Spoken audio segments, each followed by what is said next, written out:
An informal poll at Big Ten Media Days put the team 10th of the 11 teams in the Big Ten this year. What was your personal reaction to hearing that, and how about the teams, and how have you responded? Actually, you just enlightened me on that. This year, my goal was to not get caught up in the media. I know you're only halfway through your career right now, but 10 years from now, if a Michigan basketball fan is looking back, through a media guide or whatever, and sees the name Stu Douglas, what do you want that person to remember about your playing career here? That's tough. I've thought about that. I've had that question a couple of times, but. So you had 2 very different years. Your freshman year, NCAA tournament team. Last year, some expectations weren't necessarily met.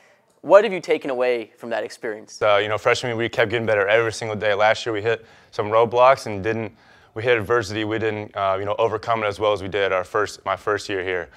Hello and welcome to Ann Arbor. Alex Prasad and Mike Dermody, my partner here, talking about Michigan's 69-58 win over Saginaw Valley State in their first game of this 2010-2011 season. An exhibition game, Mike, but a very interesting story. First, Michigan with a big 18-point lead they built up in the first couple minutes, but then Saginaw Valley State came storming back. Right, and Mike, one thing Michigan definitely needs to work on, we've learned, is consistency. Certainly a lot of moving pieces, a lot of new faces, both on the coaching staff and on the team, but one real big bright spot tonight was Darius Morris. In the season. The sophomore Darius Morris leading the Wolverines here in Ann Arbor tonight. We hope you join us a week from today when we bring you the USC Upstate game. For all of our crew, I'm Alex Prasad alongside Mike Dermody, and see you next week.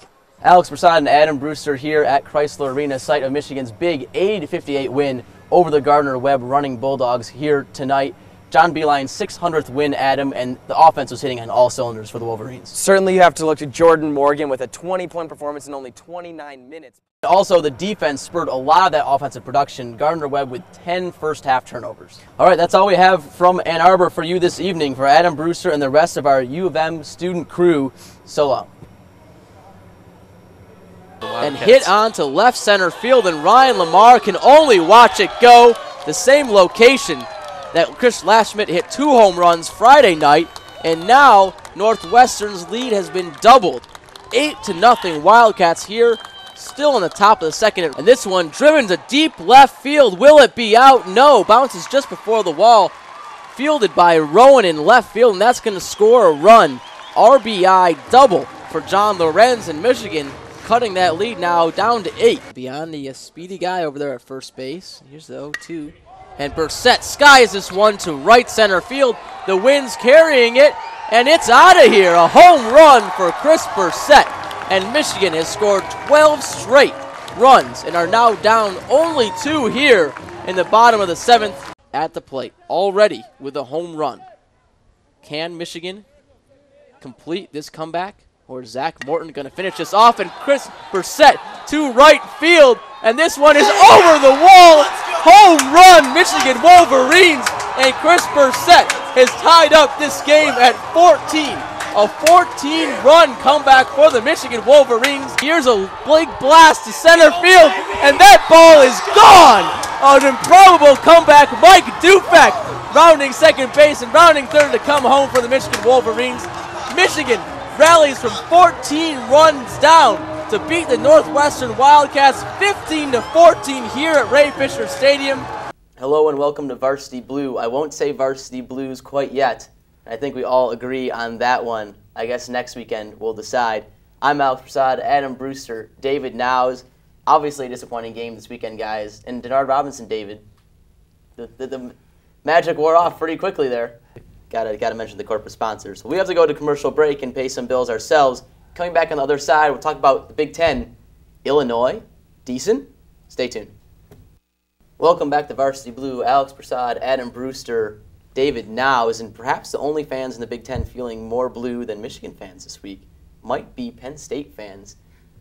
A big loss to Illinois. Let's take a look at what happened this past weekend in the Big Ten. Another shocker, Purdue beating Northwestern 20-17, guys, at Ryan Field.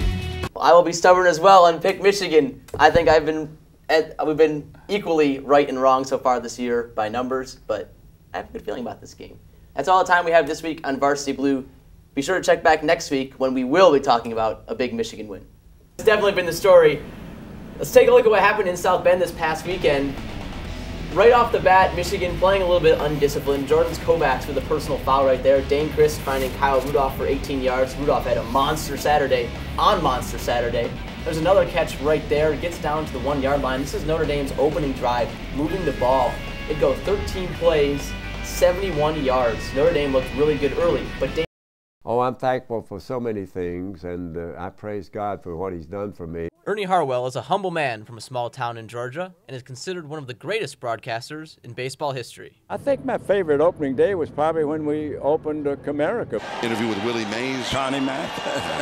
And over his legendary 55-year career that has taken him coast to coast, that first day at a new stadium was especially memorable. That was something special to come into a brand new ballpark. But ironically, one of Harwell's fondest memories has led to his greatest concern today: the ongoing demolition of the old Tiger Stadium. It is sort of painful to see those walls go down. The city of Detroit has given Harwell and a group he leads until March of 2009 to raise $15 million. What we're trying to do is to just make a small memorial there in tribute to Tiger Stadium and the love and respect that people of all generations throughout the state of Michigan and even the Midwest had for the old ballpark. Baseball fans across the country have a similar love and respect for the legendary voice of the Tigers.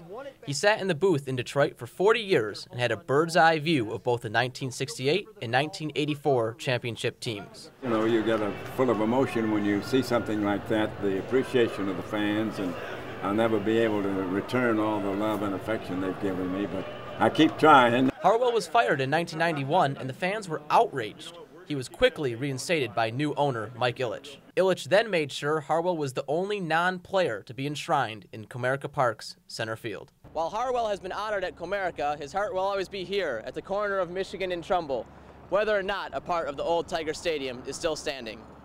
I'm Alex Prasad, Channel 7 Action News.